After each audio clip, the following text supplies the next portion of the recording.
بلغنا رسولہ النبی الکریم الامین۔ قبر کی کالی رات ہے نہ کوئی آس پاس ہے، یا رسول اللہ ایک تیرے ہی دم کی آس ہے، اس قلب گناہگار کو روح کیوں نہ ہو مضطرب، موت کی انتظار میں سنتا ہوں یا رسول اللہ آپ آؤ گے مزار میں۔ ابو بکر ہم چوں کعبہ، عمر در طواف او، عثمان آب زمزم، علی حج اکبر است۔ محمد سرے قدرت ہیں کوئی راز ان کا کیا جانے، شریعت میں تو بندہ ہیں حقیقت میں خدا جانے۔ واجب الاحترام سامعین کرام، اللہ رب العزت کی حمد و ثنا کے بعد لاکھوں کروڑوں بے شمار درود و سلام امام الانبیاء حضور تاجدار عرب و عجم سید عالم رسول اکرم نور مجسم صلی اللہ علیہ وآلہ وسلم کی ذات مبارکات پر، میرے پیارے محبوب کریم رؤوف الرحیم صلی اللہ علیہ وسلم کے درود و سلام کے بعد دعا ہے اللہ تبارک و تعالی دی بارگاہ دے اندر کہ اللہ تبارک و تعالی ہمارے بھائی عبدالستار صاحب کی بخشش و مغفرت فرمائے، اللہ ان کی قبر پر کروڑوں رحمتوں کے نزول فرمائے، اللہ برزخ کی منزل اور صراط کی منزل، محشر کے میدان کی منزل اللہ آسان فرمائے، اللہ نبی علیہ الصلوۃ والسلام دی شفاعت کبریٰ دا حقدار بنائے۔ اور بھائی عبدالستار صاحب نے ہمارے ہاں وقت گزارا اور وہیں پہ رہے، سیدھے سادے آدمی تھے اور حق گو بات کرنے والے، حق گو کہنے والے، حیل و حجت نہیں تھی ان کی، جو بات دل میں تھی وہی بات زبان پہ تھی۔ اور پھر نبی اکرم صلی اللہ علیہ وآلہ وسلم کی ذات سے والہانہ محبت کرنے والے اور پیار کرنے والے، اور جنہوں نے پیارے آقا دو جہاں صلی اللہ علیہ وسلم سے اپنی لو لگائی ہے، اللہ تبارک و تعالی نے ان کو اتنا نوازا ہے، اتنا نوازا ہے کہ آپ اندازہ نہیں لگا سکتے۔ نبی کریم رؤوف الرحیم صلی اللہ علیہ وآلہ وسلم کے ایک صحابی ہیں حضرت ربیہ بن کعب رضی اللہ تعالی عنہ، اسلمی قبیلے سے تعلق رکھنے والے تھے۔ انہوں نے اپنی زندگی کا معمول یہ بنایا، سرکار دو عالم صلی اللہ علیہ وآلہ وسلم کو تہجد کے وقت وضو پیش کیا کرتے تھے، اور نبی کریم رؤوف الرحیم صلی اللہ علیہ وآلہ وسلم کے لیے یہ پانی بھر کر، ان کا معمول تھا، سردی تھی گرمی تھی، سرکار دو عالم صلی اللہ علیہ وآلہ وسلم کی بارگاہ کے اندر تہجد کے لیے وضو کا لوٹا اٹھا کر سرکار اٹھتے تو یہ وضو کے لیے لوٹا اٹھا کر پانی پیش کرتے،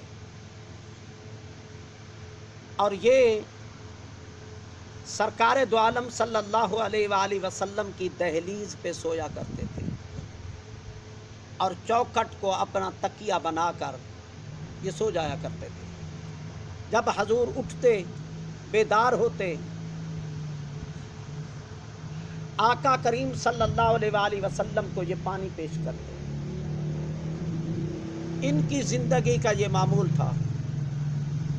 سرکار دو عالم صلی اللہ علیہ وآلہ وسلم ایک رات تہجد کے لیے اٹھے، حضرت ربیہ رضی اللہ تعالی عنہ نے پانی پیش کیا، سرکار دو عالم صلی اللہ علیہ وسلم نے فرمایا سل یا ربیہ، اے ربیہ مانگ کیا مانگتا ہے، آج دریائے رحمت جوش میں ہے، جو کچھ مانگنا ہے مانگ، دعا کرو کہ مانگنے کا بھی سلیقہ آ جائے، مانگنے کا سلیقہ اور طریقہ آ جائے۔ آج کل کا کوئی مسلمان ہوتا، نبی پاک کا کلمہ پڑھنے والا ہوتا، تو وہ سوال کر دیتا حضور کار ہونی چاہیے، حضور کوٹھی ہونی چاہیے، بنگلہ ہونا چاہیے، حضور محل ہونا چاہیے، زمین ہونی چاہیے، سونا چاندی ہونا چاہیے، رقم ہونی چاہیے۔ اور انہوں نے کیا مانگا؟ سرکار دو عالم صلی اللہ علیہ وسلم کی بارگاہ کے اندر عرض کی یا رسول اللہ صلی اللہ علیہ وآلہ وسلم جنت کے اندر آپ کا ساتھ مانگتا ہوں، سبحان اللہ سبحان اللہ آپ کا ساتھ جنت کے اندر مانگتا ہوں۔ اور اس محل اور قصر کی عظمت و شان کا اندازہ کون لگا سکتا ہے جو اللہ رب العزت نے محبوب کریم علیہ الصلاۃ والسلام کے لیے یہ کائنات بنائی ہے۔ کائنات کی ہر چیز ذرہ ذرہ اللہ رب العزت نے یہ چرند پرند درند اور سواریاں اور یہ تمام کائنات دنیا کی ہر چیز محبوب کریم رؤوف الرحیم صلی اللہ علیہ وسلم کے لیے بنائی، اور پھر سرکار دو عالم صلی اللہ علیہ وآلہ وسلم کو وہ قصر وہ محل جو اللہ رب العزت نے جنت میں عطا کرنا ہے، اس کا کون اندازہ لگا سکتا ہے کہ وہ کتنی عظمتوں اور شانوں کا حامل ہوگا۔ حدیث پاک کے اندر آتا ہے کہ نبی اکرم صلی اللہ علیہ وآلہ وسلم کی ذات بابرکات ایک دن جلوہ گر تھی۔ حضور سرکار دو عالم صلی اللہ علیہ وسلم نے صحابہ سے پوچھ لیا کہ صحابہ ایک بات پوچھتا ہوں، وہ بات تو بتاؤ کہ وہ بات کون سی؟ عرض کی یا رسول اللہ صلی اللہ علیہ وسلم وہ بات کون سی؟ سرکار دو عالم صلی اللہ علیہ وسلم نے فرمایا کہ مفلس کون ہے، نادار اور غریب کون ہے۔ ہر صحابی نے اپنی وسعت اور اندازے کے مطابق جواب پیش کیا۔ کسی نے کہا جس کے پاس رہنے کے لیے مکان نہیں ہے وہ مفلس ہے، کسی نے کہا جس کے لیے سواری نہیں ہے وہ مفلس ہے، کسی نے کہا جس کی اولاد نہیں ہے وہ مفلس ہے، کسی نے کہا جائیداد نہیں ہے۔ ہر ایک صحابی نے حضور نے فرمایا نہیں یہ مفلس نہیں ہے۔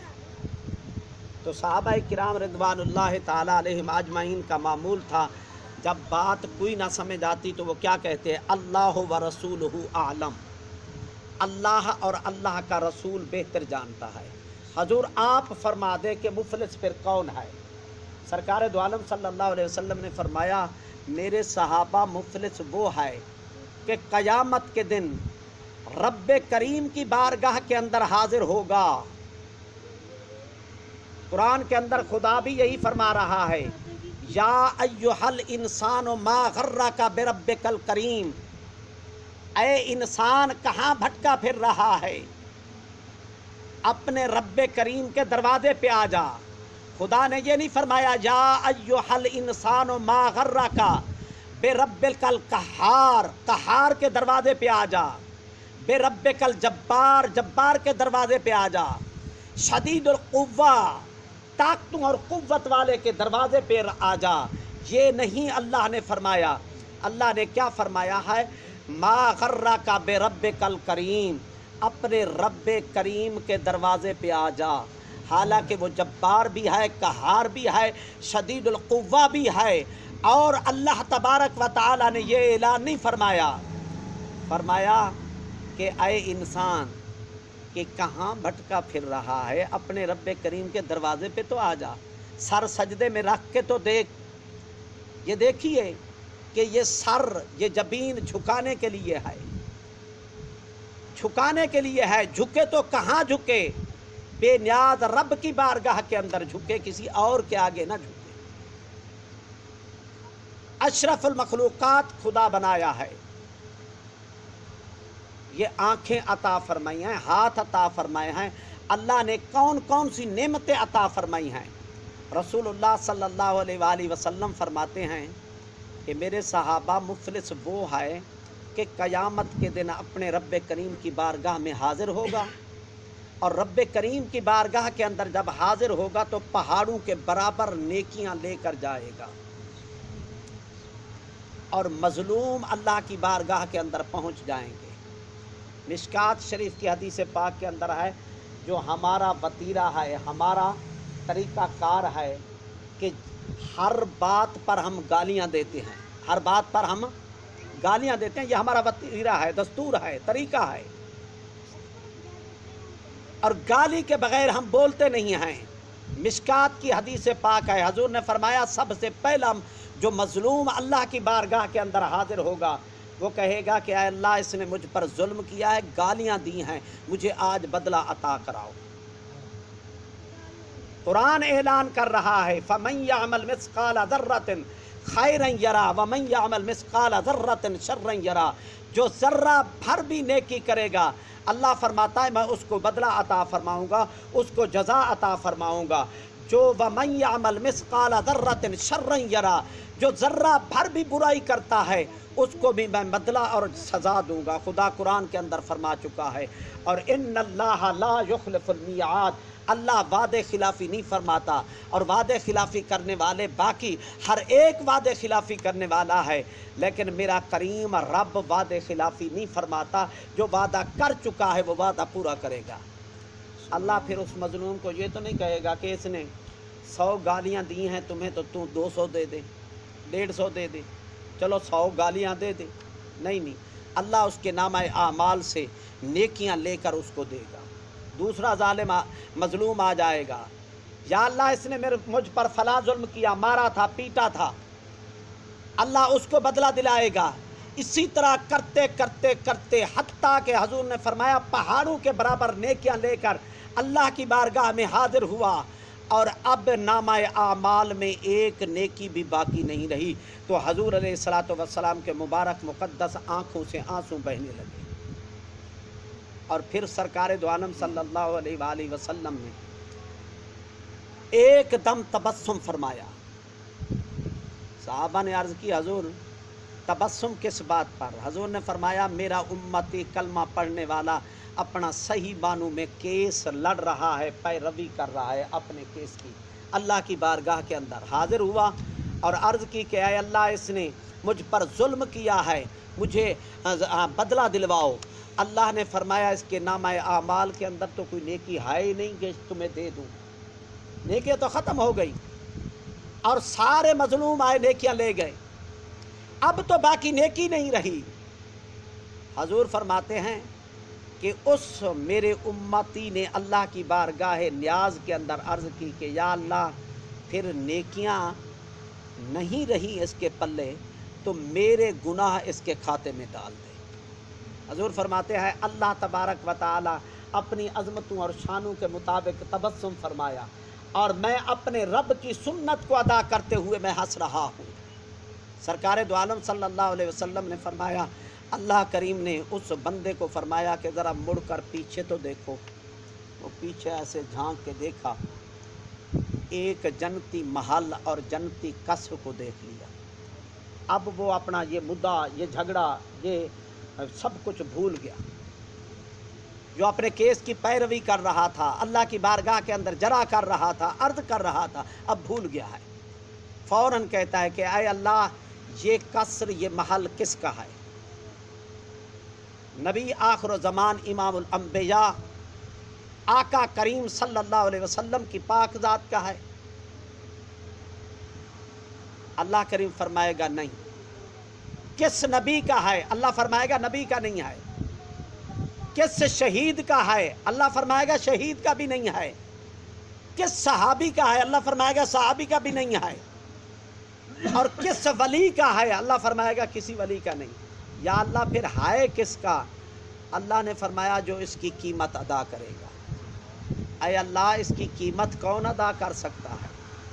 ایسا محل، ایسا قصر، اللہ فرمائے گا اس کی قیمت تیرے جیب کے اندر موجود ہے۔ میری جیب کے اندر؟ جی اللہ فرمائے گا ہاں تیری جیب کے اندر۔ یا اللہ کیا ہے؟ فرمایا مظلوموں کو معاف کر دینا اس کی قیمت ہے۔